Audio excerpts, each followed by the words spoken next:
Sejam muito bem-vindos a mais um episódio do Pode Votar. Novamente estou aqui eu e o Silvião. Tudo bom, Silvião? Tudo bem, Renato, e você? Ótimo. Quem que a gente trouxe hoje? Hoje, com grata satisfação, a gente está recebendo um amigo Caio Luz, morador aqui da região do Ipiranga, no Ipiranga praticamente. Saiu candidato a deputado estadual, né, Caio? E aí vou deixar para você falar um pouquinho desse histórico seu como deputado estadual. Quantos votos você teve na região, na zona 260, 413 e 259, que corresponde a Ipiranga, Saúde e Cursino. Passa um pouquinho desse quadro para a gente começar a conversa, Caio. Silvio, boa noite, boa tarde, bom dia para quem está nos assistindo. Renato, obrigado aí pelo convite, prazer falar com vocês, quem está nos assistindo. Eu fui candidato, sim, fui candidato pela primeira vez na minha vida, agora 2 anos atrás, fui candidato a deputado estadual pelo MDB, que é meu partido, o mesmo partido do prefeito Ricardo Nunes.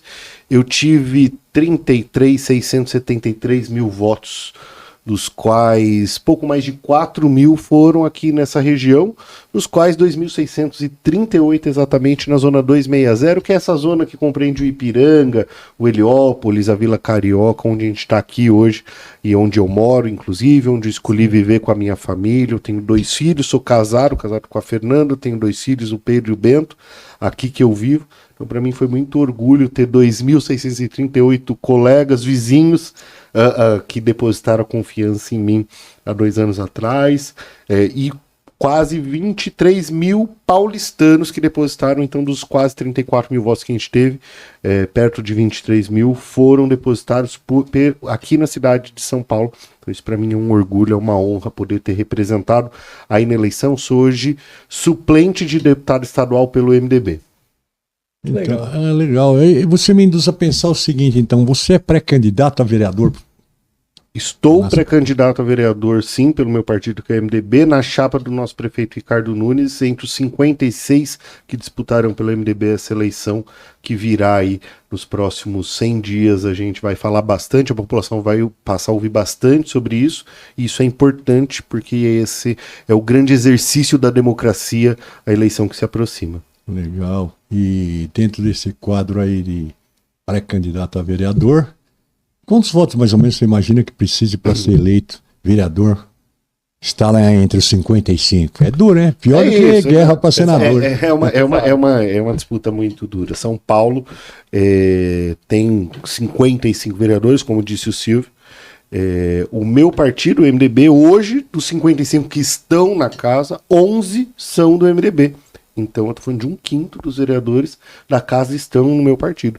O que mostra o nível de competição que será essa eleição em todos os partidos, mas no MDB principalmente. Tem uma vantagem de você ter bastante competidores nesse nível, como é o caso do MDB, que você baixa um pouco o coeficiente, então com menos votos, por exemplo, que em partidos que tem menos competidores precisa ter. Então eu estimo que no MDB, chegando a 25 mil votos, com certeza terá eleição quem chegar nisso, diferente de alguns outros partidos, por exemplo o PSD, que a gente imagina ali pelas contas que a gente faz, que quem não fizer 30 mil não elege. Então aí vai muito da composição da chapa. Eu tive o prazer, Silvio, Renato, de ter sido escolhido pelo prefeito Ricardo Nunes para montar a chapa do MDB.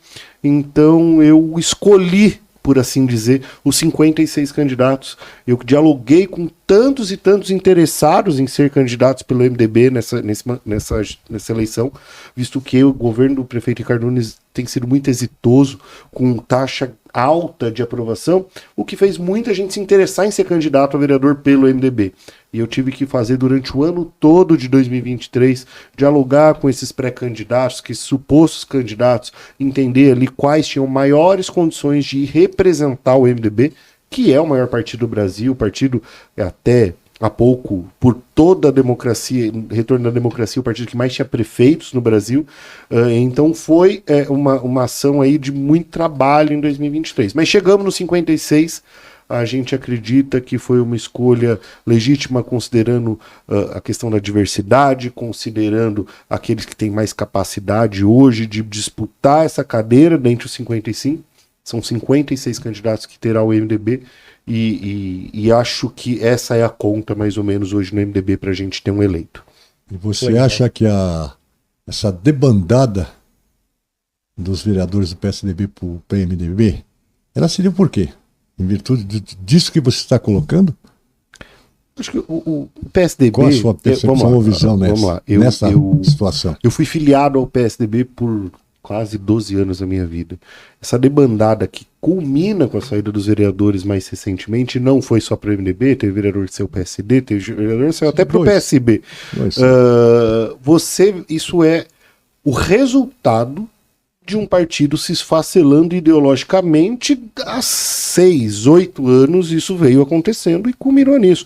Hoje, o partido que é o PSDB, que detém parte importante do secretariado, que o Ricardo Nunes, ao assumir o mandato, após o triste falecimento do Bruno Covas, manteve e deu o protagonismo do PSB durante esses 4 anos, ainda assim, de um outro lado, tem um outro grupo que quer lançar uma candidatura própria.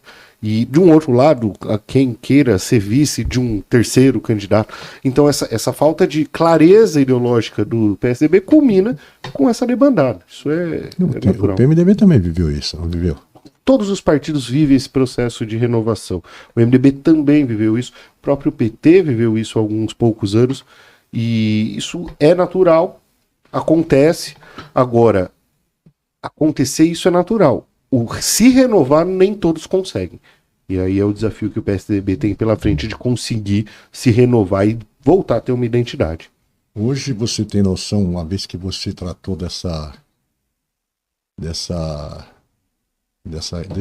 desse recolhimento de candidatos, você praticamente falou com todos os pré-candidatos do PMDB. Do MDB e dos outros partidos, né? De todas as chapas. Mas especificamente no teu caso, que é o PMDB, né? Está mais ligado, claro, a política é dinâmica, mas você está mais ligado em fazer o teu território, não é? Perfeito. Hoje, quantos pré-candidatos tem o PMDB hoje? São 56 pré-candidatos. São 56. Interessante. E aí, vou passar para o Renatinho aqui, né, Renatão? Porque o Renatão tem umas questões aí para fazer para você a respeito de, uma vez eleito, quais são os seus propósitos e propostas para a capital aqui, para São Paulo. Muito bom, Renato. Antes de mais nada, a gente esqueceu de uma coisa importante. Falar do seu livro. 30 anos sobre trilhos, né? Pois é. Você viu já, Silvão, o livro dele? Até procurei na Amazon para comprar e não achei, hein? Esse livro é legal você falar isso. Esse livro não é comercializado. A história desse livro, ela é assim. A CPTM completou 30 anos em 2022. E eu comecei a minha vida profissional na CPTM como aluno aprendiz da escola ferroviária. A CPTM é uma das poucas empresas que manteve por todo esse tempo uma escola ferroviária dedicada à formação profissional, e eu sou fruto dessa escola. Com 15 anos eu entrei nessa escola de formação. Lá, inclusive, eu conheci minha esposa, lá eu conheci boa parte dos amigos que eu tenho até hoje. Lá me formei, lá comecei a minha carreira profissional. Então, eu devo muito da minha carreira à CPTM. Pois bem, em 2022 a CPTM completou os 30 anos de vida dela, e eu fui convidado, então, pela empresa, e achei que eu deveria devolver, e não era um ano fácil 2022 para mim. Vale lembrar que a gente acabou de falar que foi um ano onde eu fui candidato a deputado, então, sim, imagina que não era um período fácil, mas ainda assim a gente dedicou um tempo ali precioso para escrever essa história, que ela passa por entrevista com 30 personalidades que fizeram parte dessa história da CPTM, contando a história dos 30 anos, se relacionando os 30 anos da CPTM também com a história da ferrovia, como não. E a gente lançou esse livro, então, no aniversário, em maio de 2022. Foram 1000 edições, e só quem tem esse livro são as pessoas que eu presenteei, então ninguém mais tem esse livro. Esse livro não é comercializado. É um livro destinado aos ferroviários que eu pude aí presentear ao longo da minha vida, junto, é óbvio, com o presidente da CPTM, o Pedro Moura, a quem eu mando um abraço. Inclusive eu almocei com ele hoje, e aí devolver um pouco disso para a ferrovia, que me ajudou a ser quem eu sou. Então eu devo muito a isso. Por acaso sobrou um desses exemplares aqui pro Renato? Vou trazer um pro Renato. Vou trazer pro Renato. Já que ele procurou pra mim, Aquilo, né? E vira um colecionável, né? Edição restrita, só. Exato, não. Quem de fato. recebeu, recebeu. Quem não recebeu, não vai receber mais, né? Isso aí não vai ter mais tiragem, por aí vai. Mas fico muito orgulhoso de ter deixado o meu nome na história da companhia que deixou o nome dela na minha história. Então, eu tenho muito orgulho disso. Eu tenho muito Você orgulho hoje de já é verdade. aposentado pela CPTM? Não, Como é que tá eu saí, afastado? eu saí da CPTM em 2014, Você se quando desligou. me desliguei da CPTM, quando eu fui trabalhar com o então governador do estado à época, hoje vice-presidente da República, Geraldo Alckmin, onde eu o assessorava em temas relacionados à área de transporte. Então eu fui cuidar e seguir a vida na área da mobilidade e do transporte, mas aí assessorando o então governador do estado à época e dali uma carreira longa na área tanto do transporte quanto na cidade, mas foi assim que eu deixei a CPTM. Mas a CPTM nunca saiu de mim, eu continuei sendo um militante das causas ferroviárias, sempre fui um representante dos servidores, dos funcionários, muitas vezes representei os anseios dos ferroviários junto ao governo do estado, junto à prefeitura de São Paulo, por eles me enxergarem como esse militante da causa. E aí culminou no convite para o livro, que eu fico muito feliz. Muito legal. E outro tema também que me interessa bastante sobre os trilhos é o expresso turístico, né? Isso, a gente falou disso outra vez, e assim, é interessante que o expresso turístico, por uma coincidência, eu trabalhava na equipe que elaborou a formação do expresso turístico em 2009, por aí. Eu trabalhava ainda na CPTM na época. Um grande entusiasta era João Paulo, que inclusive era vice-presidente do São Paulo. Ele chegou uma época a ser secretário de um transporte metropolitano. João Paulo Jesus Lopes, acho que era o nome dele. Ele era vice-presidente do São Paulo e ele era o secretário de um transporte metropolitano e ele era um entusiasta desses trens de longo percurso, trens turísticos, e a gente retomou. Hoje é um grande sucesso esse serviço. Você tem 3 trajetos aqui a CPTM faz, que é até Jundiaí, até Mogi das Cruzes, até Paranapiacaba, que, enfim, os 3 são super indicados, mas eu super indico quem puder conhecer Paranapiacaba, quem não conhece, toda a história ferroviária passa por Paranapiacaba, então é um passeio maravilhoso. E acho que esse exemplo, inclusive, vem avançando e a gente tendo outros trens turísticos. Eu venho conhecendo outros no Brasil, no estado. A gente tem o Curitiba Morretes, a gente teve, esses tempos eu fiz o Jaguariúna Campinas para conhecer. Eu acho que é um modelo que tende a seguir dando certo. O investimento nos trilhos é uma forma de você criar desenvolvimento econômico, turismo, trazer emprego e também dar essa opção das pessoas conhecerem um pouco da história do nosso país, do nosso estado, da cidade. Afinal, as cidades se desenvolveram a partir dos trilhos, as nossas cidades. Então, acho bem legal assim esse modelo do expresso turístico. E falta, né? Transporte sobre trilhos. Muito mais barato que rodoviário, falta por exemplo. muito. A gente errou no modelo como sociedade nos anos 50, quando a gente decidiu pelo modelo rodoviário de forma excludente. Não tem problema você investir no transporte rodoviário, mas você não precisava excluir os demais. O problema é que agora, em meados de 2000, a gente começou a perceber o nosso erro. E agora a gente começa a voltar a falar de investimento sobre os trilhos. Voltou a ser moda. Na Europa voltou a ser moda falar em investimento nos trilhos. Sim. Aqui no estado de São Paulo a gente está falando do TIC, o trem até Campinas. A gente está falando agora, o governo do estado... veja que interessante, né? O governo do estado agora está falando de retomar os estudos para o trem que vai até São José dos Campos e para o trem que vai até a Baixada. Somado ao de Campinas, é um tripé que foi desenhado quando eu estava, inclusive, quando trabalhei no SPTM, na gerência de planejamento de transportes. Nosso papel era desenhar novas linhas e futuras linhas. Então, algumas das futuras linhas que a gente desenhou lá atrás, em 2005, 2006, 2007, agora elas são retomadas como ideia, e eu não estou chateado com isso não, eu fico muito feliz. E que bom que elas estão sendo retomadas. Ótimo, né? Porque lá atrás a gente já enxergava como isso sendo o futuro, mas demorou um tempo até isso voltar para ser o assunto da grande mídia, dos governos. Então eu fico muito feliz quando eu vejo a gente retomar o trem da Baixada, que esse de todos é o mais complexo tecnicamente de colocar de pé.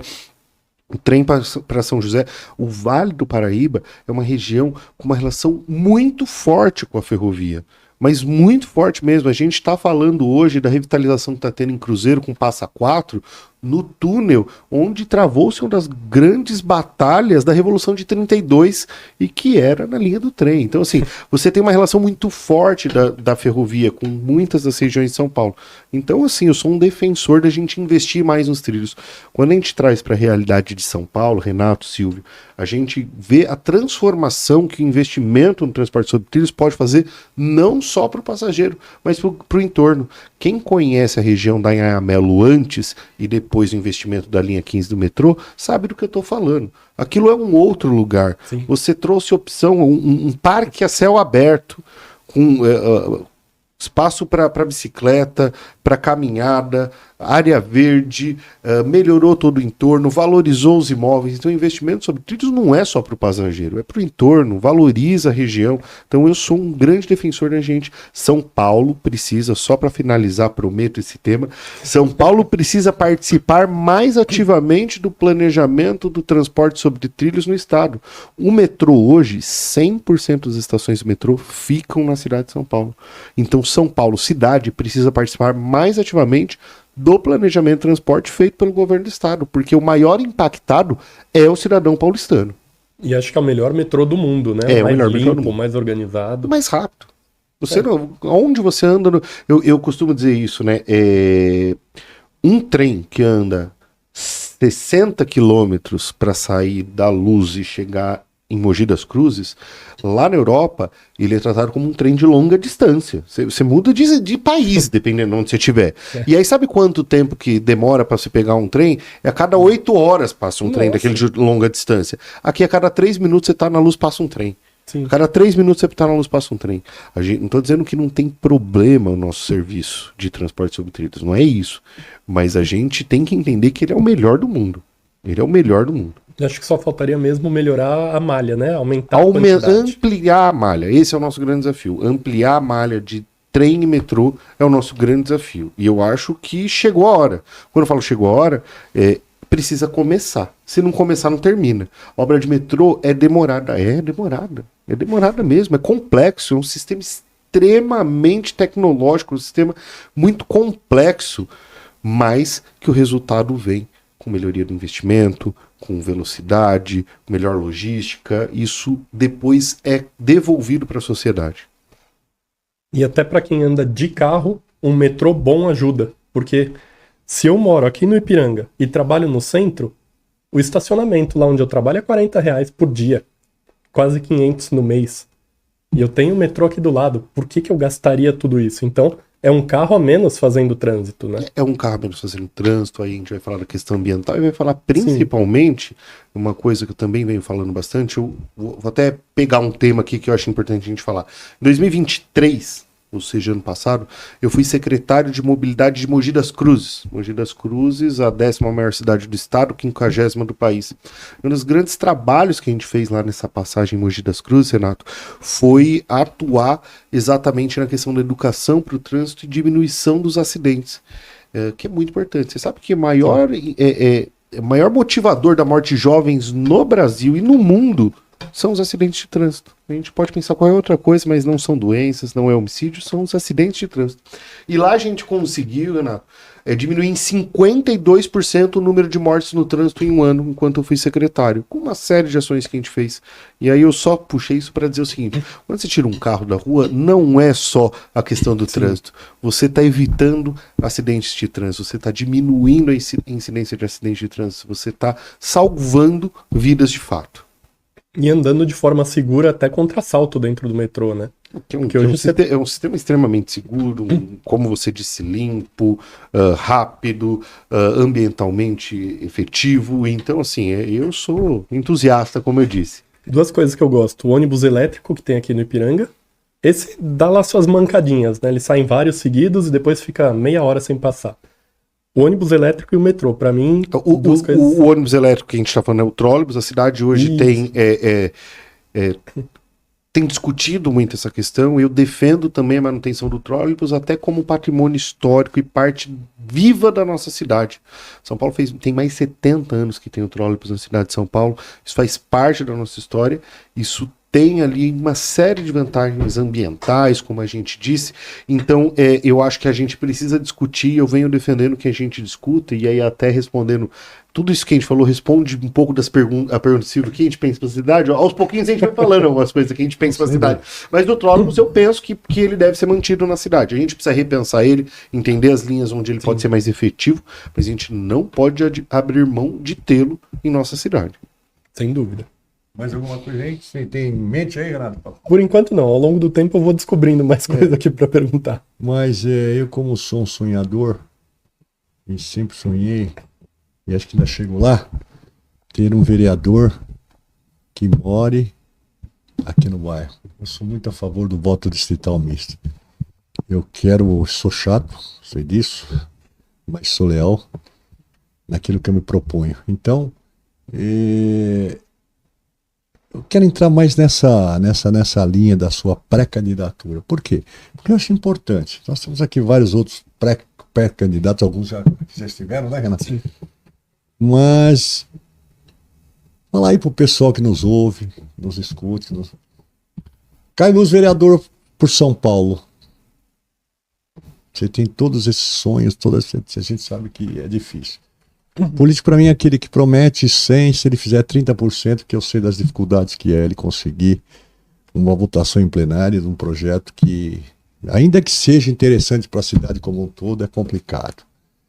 E aí, eu acho que aí o Caio, então, na minha percepção, não sei se é por aí, mas você vai responder, sua maior bandeira mesmo, o Caio eleito, o que o Caio vai encarar? Pô, Silvão, eu vou entrar nesse projeto que se acabou de menos... A gente vai falar muito e vamos discutir muita cidade, Silvio, ao longo dos próximos meses, e eu espero que essa discussão ela culmine nas pessoas entenderem, me deem a oportunidade de estar lá na Câmara dos Vereadores para continuar discutindo a cidade. A gente vai falar muito de mobilidade, vamos falar muito de urbanidade, vamos falar muito de desenvolvimento social e econômico a partir dessa transformação da cidade, mas algumas das propostas a gente vai ter que ir conversando ao longo do tempo, e até fica aí a provocação para quem sabe você me convidar de novo para vir aqui um pouquinho mais para frente, e aí a gente vai falar de algumas dessas propostas efetivas, que elas já estão mais ou menos formuladas, mas que a gente precisa tomar alguns cuidados legais até para falar algumas coisas, mas eu acho que é importante a gente cravar algumas coisas, que são essas relações da cidade, do desenvolvimento urbano, de relacionar aí esse desenvolvimento da mobilidade, do transporte, de tudo aquilo que faz a cidade ser pulsante e viva. Essa cidade, ela é pulsante e viva, e a gente precisa valorizar isso e fazer disso o melhor para ela mesmo, porque muitas vezes a gente transforma isso num ponto negativo dela, e não é. A gente pode fazer essa cidade pulsante, viva 24 horas num grande potencial de desenvolvimento econômico social. Vou falar de uma coisa aqui que incomoda pelo menos a sociedade. Centro de São Paulo, Cracolândia. E aí? Até quando a gente vai empurrar para lá, para cá? E eu sei que é uma questão de saúde, mas... E mais do que uma questão de saúde, né? Quando a gente vai falar daquele problema da Cracolândia, ele não é um problema estritamente municipal. Então, quem sofre os problemas...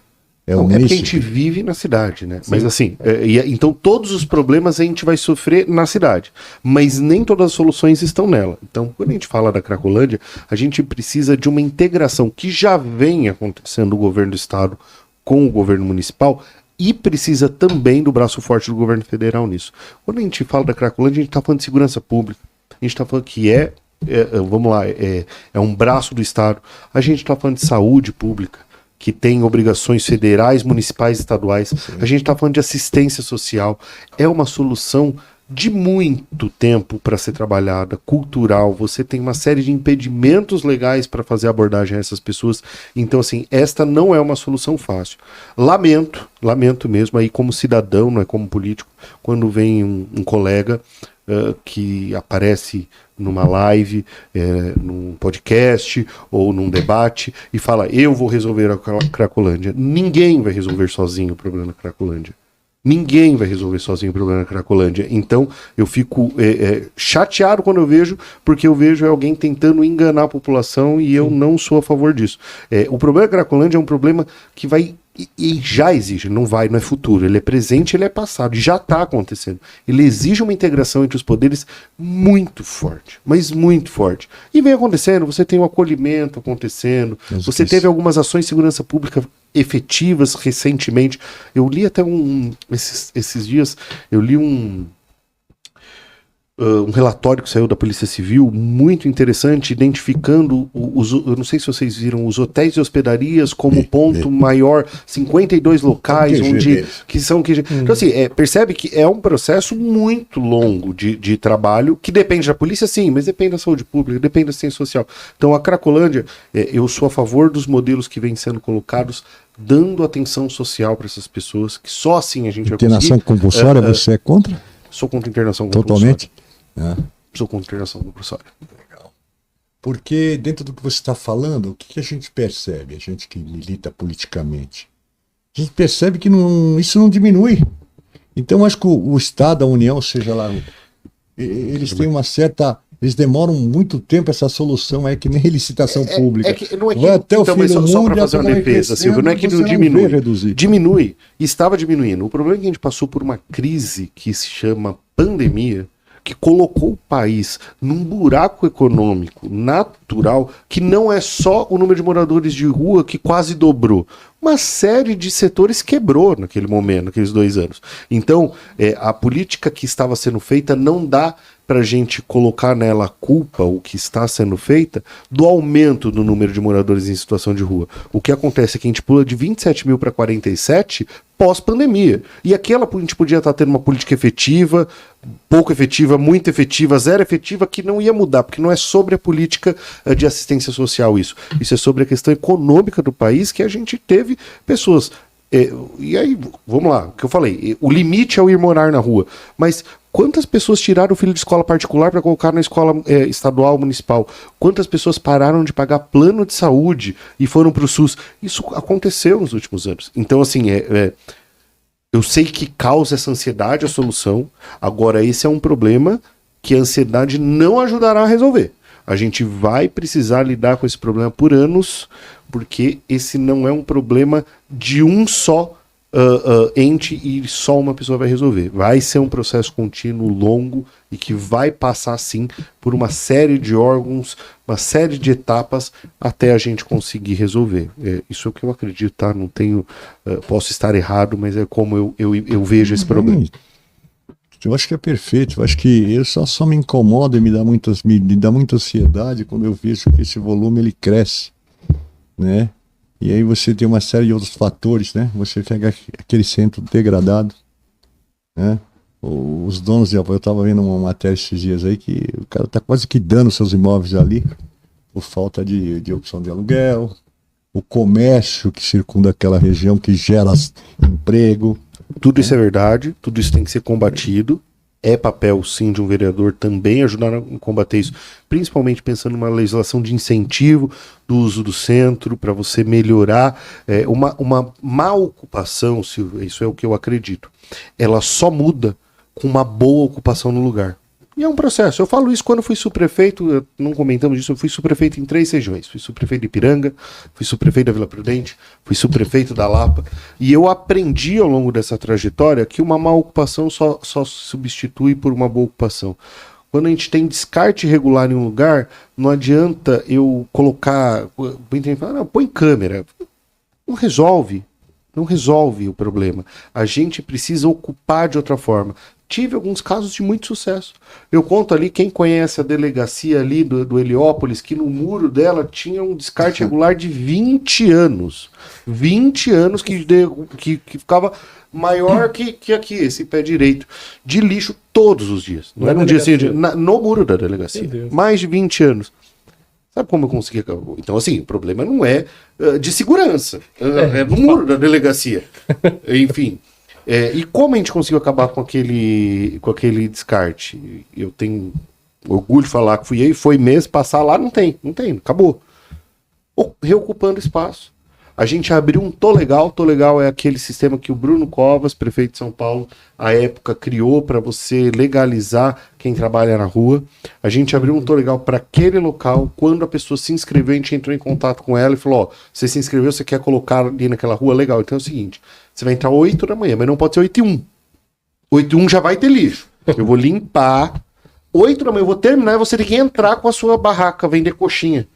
Pois bem, deu tudo certo. Limpamos, o cara entrou com a coxinha, os banquinhos, a mesinha. Ninguém mais jogou lixo em cima da barraca do cara, porque a gente reocupou, começou a vir gente comprar, a gente reocupou o espaço. Uma ocupação que não tá dando certo, ela só é efetiva quando a gente reocupa. E aí a gente vai ter outros exemplos do que a gente fez aqui. Teve um local que a gente fechou a rua e transformou numa rua de lazer. Então, não existe fórmula pronta. Agora você tem que dialogar com a sociedade, dialogar com a comunidade local e reocupar. Eu acho que quando a gente fala da Cracolândia, a gente tem duas discussões. A gente tem, de um lado, as pessoas, que essa é uma coisa, e a gente tem o espaço, que é uma outra coisa. Elas vão ter que ser discutidas de formas diferentes. Mas veja você, me veio aqui em mente o seguinte: você lembra do centro Boa Vista, 15 de novembro? Sim. Quem trouxe vida para aquilo não foi o Serra, na gestão dele, que aquilo estava abandonado. Com os órgãos de governo. Estava abandonado, ele foi lá, trouxe toda a administração para aquele espaço, o povo começou a se utilizar aquilo, isso parece que afastou um pouco, senão isso aí, a Cracolândia teria tomado todo aquele espaço. Como chegou até o pátio do colégio hoje, você ainda vê um pessoal dormindo ali. Eu acho que esse pessoal não tem nada a ver com a Cracolândia, mas é mais pessoal que dorme na rua e tal. Então acho que é isso. Você tem dois projetos hoje. Se você espera muito... Tem dois projetos hoje em curso aí, sendo discutidos, que eles vão mudar a cara do centro. A gente tem, de um lado, um projeto do governo do estado em trazer a sede administrativa para o Campos Elíseos. Isso muda, lógico. Sim.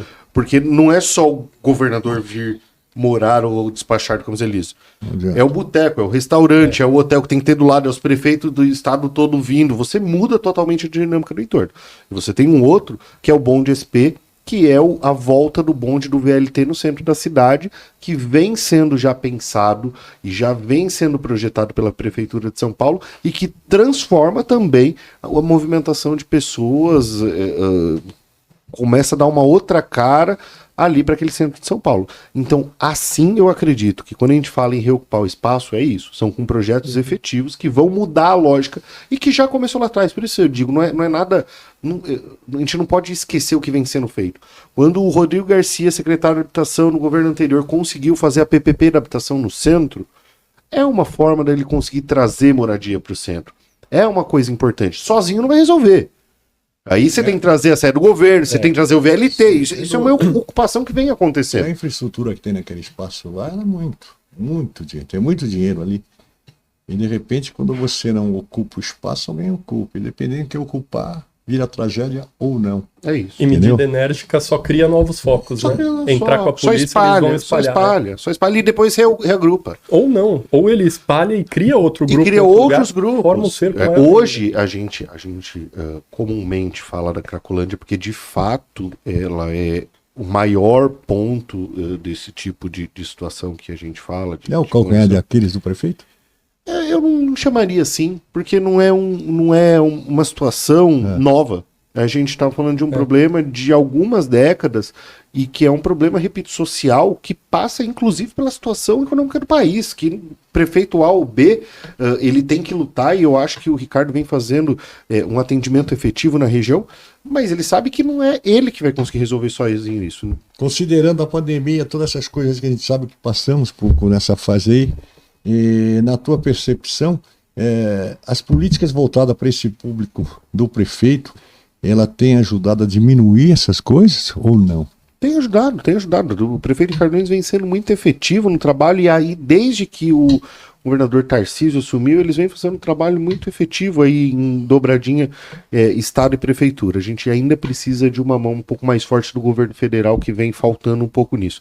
Mas não só nessa área, queria aproveitar a deixa da pergunta para dizer que a gente entende que a gestão do prefeito Ricardo Nunes, que tem uma aprovação altíssima pelas últimas pesquisas, vem fazendo em várias áreas algumas coisas importantes. Eu queria poder citar algumas aqui. Eu posso falar aqui da habitação de interesse social, para a gente ter uma ideia, os mais 5 mil municípios do país, eles têm somados, e inclusive pelo governo federal, um investimento de 9 bilhões em habitação de interesse social. Só a cidade de São Paulo sozinha, ou seja, em detrimento dos outros 5 mil e tantos municípios, tem 8 bilhões de investimento esse ano em habitação social. Então São Paulo sozinho investe o mesmo que o Brasil inteiro em habitação de interesse social. Se a gente for falar do recapeamento, o maior programa de recapeamento da história da cidade de São Paulo, e não é em ano eleitoral, isso desde 2021 a gente vem recapeando rua, né? Porque tem gente que adora falar assim, é ano eleitoral. Não, recapeando desde 2021 as ruas da cidade de São Paulo.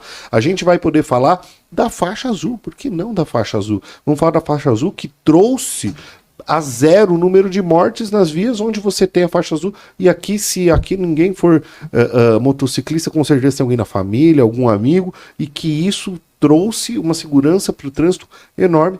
Vamos falar também do Domingão Tarifa Zero, uma ação extremamente benquista pela sociedade, e que eu tenho certeza que a gente vai começar a discutir em breve a ampliação disso. Então, assim, a gente tem políticas efetivas sendo colocadas hoje na cidade de São Paulo, que são resultado aí da gestão que vem desde o Bruno Covas, passado aí o bastão de forma, do jeito que a gente não gostaria, para o prefeito Ricardo Nunes, que foi seu infeliz falecimento no ano de 2021, em maio de 2021, mas que o resultado dessa gestão efetiva é hoje a gente poder investir muito mais na cidade de São Paulo do que se investia anos atrás. Então... E me diga uma coisa, você que já foi subprefeito em várias regiões aqui na Redondeza, esse modo como opera a subprefeitura, você acha que satisfaz o município? E qual é o modo que opera a subprefeitura? Por exemplo, você vai liga para um 50, ela nunca tem solução para o problema do município, no local. Ó, eu vou te contar só concluindo para mim não perder o raciocínio. Eu enxergo e entendo uma subprefeitura como se fosse um poupa-tempo, que eu acho que é um serviço de extrema qualidade, onde o cidadão vai lá e resolve seus problemas. Aqui para podar uma árvore não é da subprefeitura. Eu hoje não sei, a subprefeitura ela tem orçamento próprio? Tem orçamento próprio. Ela é um UD ou... Deixa eu te responder, Silvio. A subprefeitura tem orçamento próprio, e eu fui secretário executivo das subprefeituras. Eu cuidei dos 32 subprefeitos, depois de ter sido subprefeito de 3 regiões. E lá eu descobri que existe subprefeito bom e subprefeito ruim. Por que eu descobri? Porque aí você começa a lidar com os 32 e você começa a ver como o que acontece. Tem aquele que você chega lá para falar com ele e você tem um problema que é uma lombada na sua rua, e quem faz lombada pela legislação municipal, quem desenha, quem diz onde deve ter lombada, é a CET, Companhia de Engenharia de Tráfego. Não é a subprefeitura, mas isso é a legislação municipal. E aí tem o subprefeito que ele fala assim, olha, não é aqui, é na CET. E tem o subprefeito que faz o que é o papel dele, como totem da região, a pessoa que escolhida pelo prefeito da cidade para representá-lo na região, fala, ó, é na CT, vamos junto lá ligar na CT, vamos falar com o gestor da CT da região, vamos cobrar ele junto, vamos falar com os vereadores da região para dizer que a gente precisa de uma lombada aqui. Então essa é a diferença do bom e do mau subprefeito. Então tem solução que não é e nunca foi aqui na subprefeitura local. Tem outras que são e deixaram de ser, tem outras que não eram e passaram a ser. Não é sobre isso, é sobre o papel do subprefeito entender que ele é a porta de entrada da demanda da população e que o papel dele é receber e acolher a população e ir atrás solução. Tem coisa que não vai ser com ele mesmo.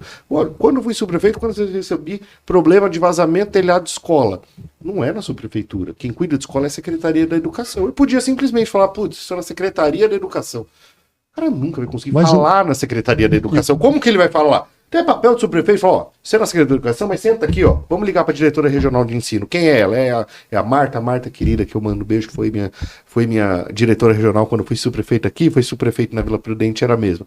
Liga para Marta, procura a Marta, marca uma reunião do munícipe com a Marta, vai com o munícipe, tenta resolver o problema do telhado, e aí você resolve, Silvio. Então a subprefeitura, ela tem sim hoje condição de fazer.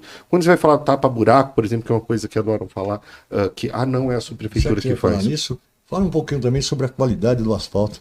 Eu vejo lugares que são tapados hoje, na chuva de amanhã ele está todo geralmente, quando você encontra isso, são ações das empresas concessionárias. E não há fiscalização para isso? Há fiscalização e elas pagam multa por isso. Porque o asfalto que a cidade de São Paulo coloca, ele é hoje assim o mais fiscalizado do Brasil por conta do Tribunal de Contas.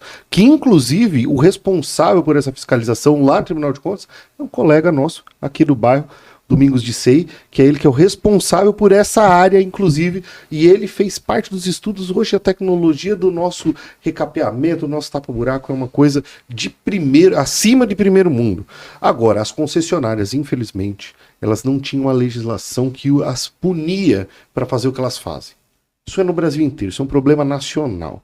Pois bem, o Bruno Covas, isso ainda é do Bruno Covas, foi o primeiro a se incomodar com isso, quando ele criou uma crise enorme com a Enel e conseguiu repactuar o convênio com a Enel, onde a partir de então, e eu estou falando de coisa de 3 anos atrás, começou-se a gente ter ferramentas como subprefeito à época para começar a multar essas concessionárias. Mas é um processo de evolução. Tem momento ali que a multa vale a pena para o cara. É triste isso, mas é verdade. Às vezes vale mais a pena para ele pagar a multa do que não fazer o serviço. Exatamente. Então, isso é um processo de evolução da legislação. Agora, até 3 anos atrás, nem legislação para aplicar multa a gente tinha. Então, agora a gente começou a ter alguma efetivação disso. Agora tem um detalhe. Quando a gente fala da concessionária e fala da cobrança da prefeitura, vale dizer, o que vocês acham do serviço da Enel? O que vocês acham do serviço de algumas dessas concessionárias? É muito difícil o trato com elas. É muito difícil. Então, assim, também não é algo que vai se resolver em um dia.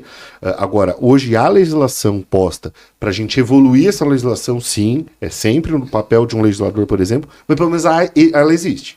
Mas isso não vem da origem do processo? Se faz um processo de concessão de serviço, lá não prevê multas, porque é isso que então me parece o problema mais judiciário. Porque se praticamente, sabe por quê? Porque essa concessão de serviço, vamos lá, Silvio, essa concessão de serviço da Enel, você acha que ela prevê fazer tapar buraco? Não tô falando. Ela tá falando de energia, só que para fazer a questão de energia, ela tem que fazer um buraco no chão. Sim. Isso não está previsto na lei, percebe? Toda a regulamentação disso. Então, eu falo assim, você precisa ter energia neste estúdio. Legal. Se você não tiver energia nesse estúdio, você vai pagar multa. Isso a ANEEL tá lá na concessão. Agora, ninguém previu, talvez, a ponto de regulamentar, que para ter energia nesse estúdio, ele tinha que fazer um buraco aqui na frente, para passar o fio. E por que a Sabesp espera terminar de recapear para cavocar tudo de novo? Todo mundo faz, eu já respondi ela hoje. Exatamente. A gente pergunta. Ela não espera. Ela não espera, percebe? E não é defendendo a Sabesp, muito pelo contrário, o que eu sofri com a Sabesp. Mas, eu repito, até há pouco tempo atrás a gente não tinha ferramentas para cobrar nenhuma das concessionárias, inclusive a Sabesp, sobre isso. Então, não é que ela esperava, é que ficava notável aos nossos olhos quando acabava de recapear uma rua, ela furava. Mas não é só essa que ela tá furando. Ela tá furando que tá ruim também. Ela tá furando todas. E isso nos incomodou a ponto, como gestão, de o Bruno criar uma legislação específica e regulamentar isso na cidade. Mas como eu disse, estou falando de 3 anos para cá. Uma lei para ela pegar mesmo, geralmente em 3 anos ela vai se maturando, ela vai se regulando. Então eu acho que isso tende a avançar na cidade e eu acho que é importante ter legisladores que discutam isso, e a gente está fazendo isso aqui um pouco para avançar nisso. Mas esse é um problema que existe, um problema posto, mas é um problema que minimamente há uma luz para melhoria, que é essa regulamentação junto às concessionárias e a fiscalização que é feita pela Secretaria das Subprefeituras. Então, mas olha que interessante que você coloca aí. E o Renato Samuel, né? A gente é chato, a gente tira foto, manda para o olha aí, o serviço que colocou 3 dias, tá aqui a foto. O subprefeito esteve aqui, até pessoa, né? O Décio veio. Fez inclusive autorizaram a gente publicar o episódio dele lá. Que bom, ele ficou meio com medo. O Décio ficou meio com medo. Ele achou que questão política podia interferir lá no processo político aí. Mas foi tranquilo, foi suave. Pedido pra Secom antes, né? O Décio trabalhou comigo quando eu fui subprefeito aqui. Um abraço se ele estiver assistindo. Hoje ele é o subprefeito da nossa região. E dentro do que você falar, primeiro, eu quero antes que esquecer que você vem aqui quantas vezes você achar necessário. Sem dúvida. Você tem o nosso contato, né, Renato? Isso, convidadíssimo. Eu acho que você tem até dia 30 agora, é isso? Até dia 30 para poder falar de pré-candidatura, que você é candidato. E que o Renato particularmente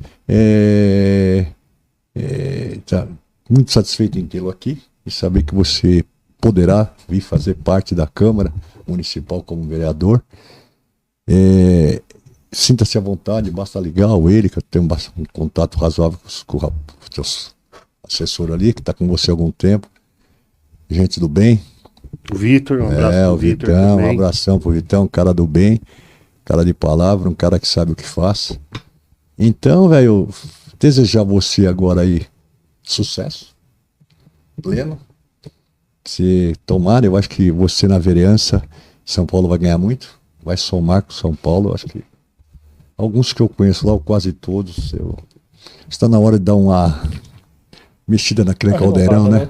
Tá na hora. Mexer aquele caldeirão lá, que tem gente lá que acha que é dono da Câmara, né? E o que é importante, Silvão, não é renovar com um cara aleatório que quis ser. Claro. Alguém que já foi subprefeito, já foi secretário de subprefeitura. Então já tem uma vivência, já sabe, né, o que fazer a hora que chegar lá. Sem dúvida, eu concordo com isso, é o que eu sempre digo, eu acho que é importante a renovação, mas uma renovação com qualidade. A gente tem que entender que esse meio, ele é complexo, como todos são, e que a gente não tem mais tempo a perder, então a gente precisa renovar com qualidade, e isso a gente está alinhado. E hoje tá complicada a polarização, né? Tipo, se você é de direita, eu odeio porque eu sou esquerda, ou o contrário. Que só faz mal pro país. Só separa, porque fica Só mais faz mal pro difícil país. conseguir qualquer coisa. Inclusive todo tipo de intolerância, né? Todo tipo de intolerância. Uma coisa até que eu tava esquecendo de falar já sobre o seu projeto de intolerância religiosa. Isso é legal. Quando eu fui subprefeito aqui do Ipiranga, eu criei o primeiro núcleo de ações afirmativas que ele servia para discutir alguns temas espinhosos, dentre os quais a gente discutiu alguma coisa de intolerância religiosa no mês de fevereiro de 2020 especificamente.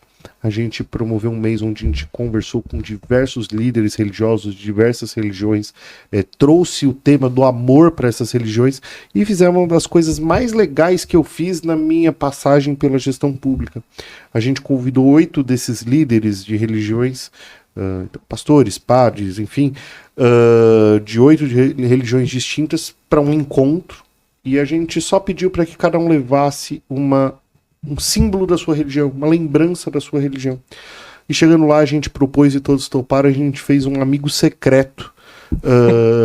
E eles, então, tiravam ali um colega da outra religião, faziam uma fala de 5 minutos sobre o que significava o amor para a religião dele e presenteava o colega de outra religião com o símbolo dele. Isso foi assim uma coisa, um ato ecumênico assim que a gente fez maravilhoso, onde todos toparam, todos entenderam, todos se abraçaram, e eu acho que isso é o retrato do que tem que ficar. Depois, quando eu fui subprefeito da Lapa, eu criei o segundo núcleo de ações afirmativas da cidade, então a gente vem discutindo isso.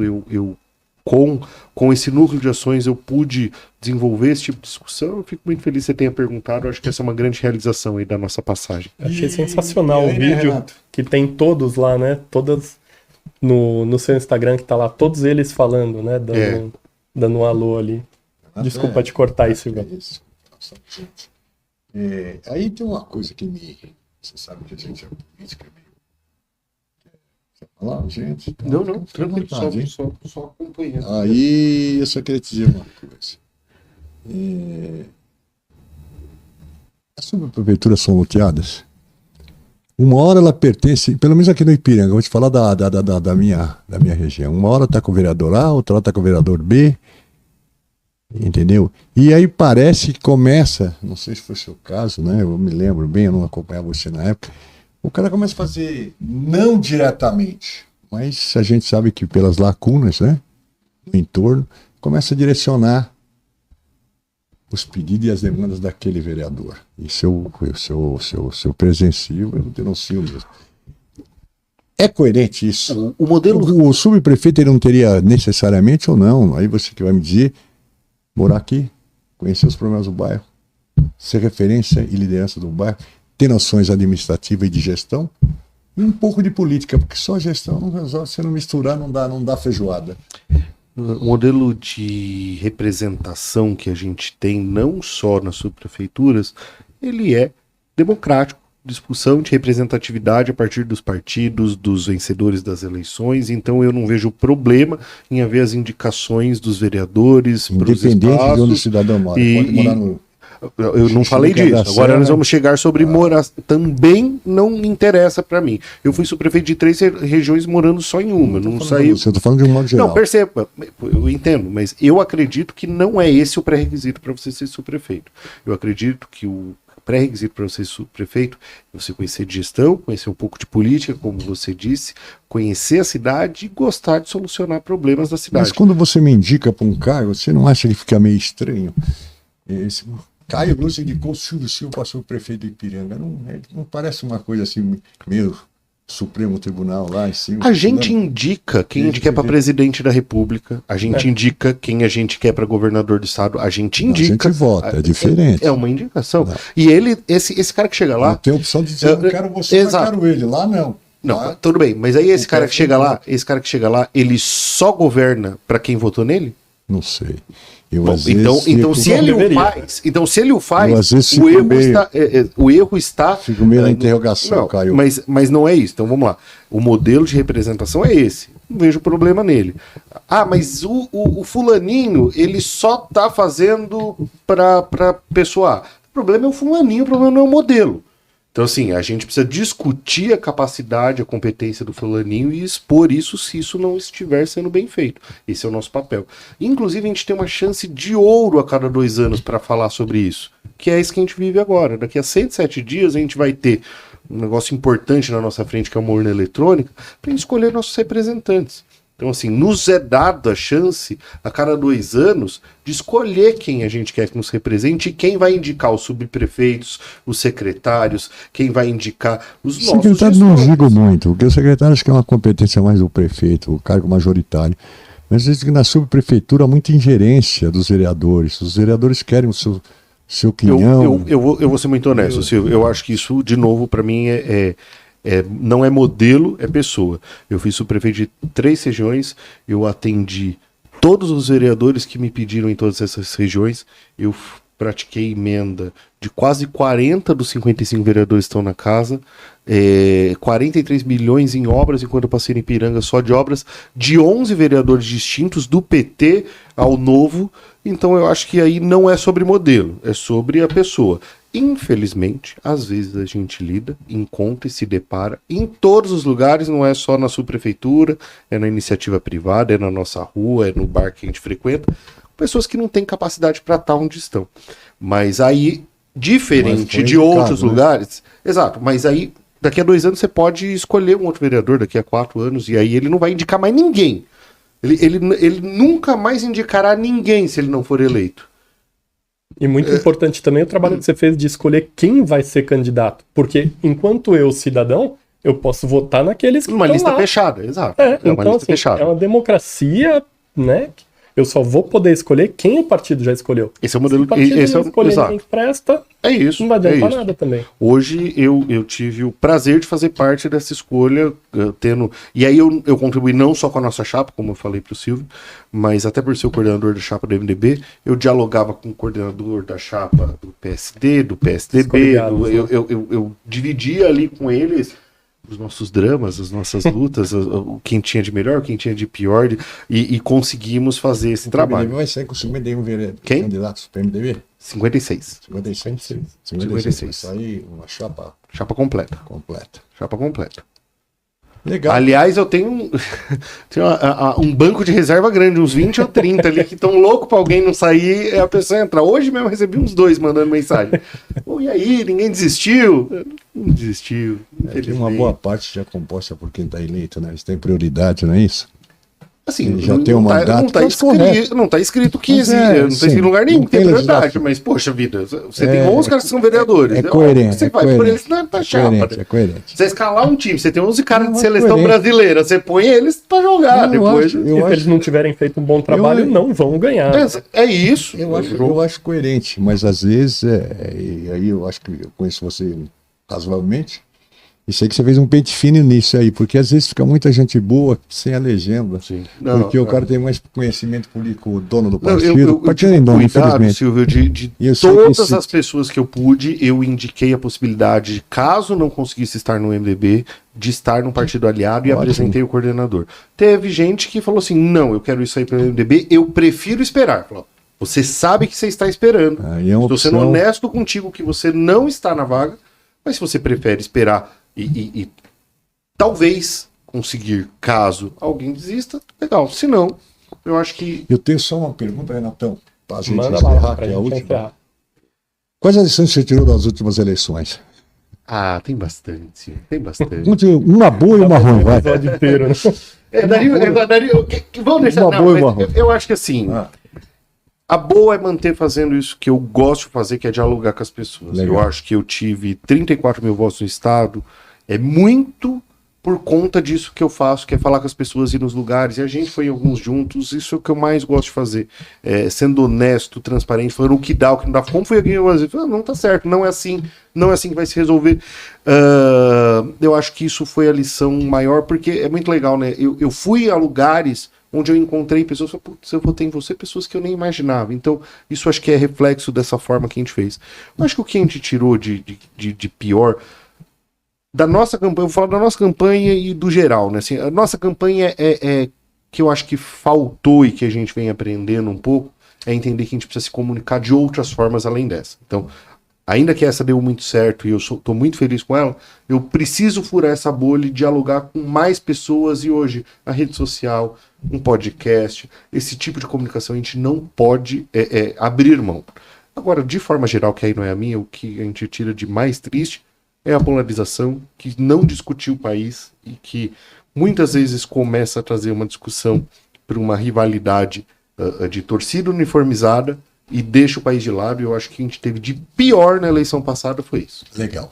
Bom, nós estamos estourando aqui o tempo já, Caio, tá vendo? Olha lá. Ele bota bem lá na nossa frente, cidadão aqui. E agora a palavra é sua. Use-a como você achar melhor. Pré-candidato. Na verdade, agradecer a oportunidade, Silvio, Renato, agradecer a oportunidade de estar aqui mais uma vez. Eu já tive aqui, não nesse podcast, mas nesse estúdio, quando estava subprefeito de Ipiranga, agora voltar aqui. E fico aí aguardando da gente falar mais. Eu acho que ainda tem outros temas para a gente tratar aqui. Eu adorei poder estar com vocês hoje. Espero que vocês tenham gostado também desse debate, que foi mais que uma entrevista, acho que foi um debate mesmo, um diálogo bem aberto. E vou estar à disposição de vocês, vou estar à disposição da população do Ipiranga para conversar um pouco, para falar sobre a cidade. E é isso que a gente quer fazer.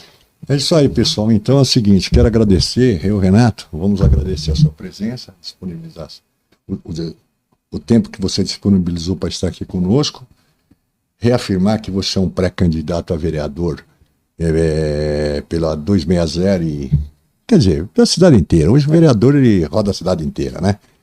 Mas é um cidadão ipiranguista, com residência fixa aqui no nosso bairro.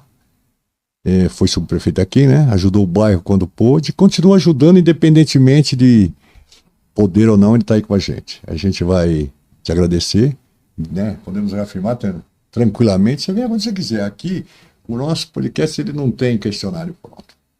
A gente pesquisa a vida do cidadão e por isso você está aqui.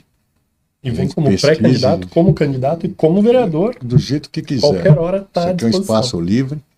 Como eu fugi um pouco dessa questão política partidária, que eu acho que partido é só uma forma de você conseguir legendas. Hoje não tem ideologia, não tem nada. E eu e esse doido aqui, nós resolvemos montar isso aqui e vamos trilhar esse caminho. Sempre apoiando aquelas pessoas que a gente acha que tem compromisso com a cidade de São Paulo, compromisso na região onde ele mora, a gente vai estar acompanhando esse cidadão. Para cobrar, para elogiar, quando você quiser, esse espaço está livre para você vir aqui se manifestar. Espero que o seu próximo retorno já seja como vereador para São Paulo, espero. É o que a gente está torcendo. Igual você, tem mais alguns aí, mas eu sei da sua luta. Desculpa ser redundante, mas eu sou chato, mas sou leal. Aquilo que eu acredito, eu vou até a fundo. Tanto é que o Renatão aí vem com a gente numa pegada aí, porque acho que é por aí. A gente acha que é o que mais tem identidade com o bairro. Um dos que tem mais identidade com o bairro, você. Não sei se daria tempo da gente fazer uma outra. Eu acho que não, porque dia 30 acabou, né? É isso? Vitor? Acabou, você não pode falar mais nada. Mas eu não sei dizer, e aí eu vou procurar no saber jurídico, procurar um cara do saber jurídico para ver que é impossível você ter disponibilizado um veículo de comunicação desse aqui e não poder utilizar no que eu acho de mais primordial para a democracia, que eles são as eleições. Não é isso, Renato? Isso aí, Silvio. Boa tarde. Caião, muito obrigado. Renato, Muito obrigado. Você encerra aí nosso podcast.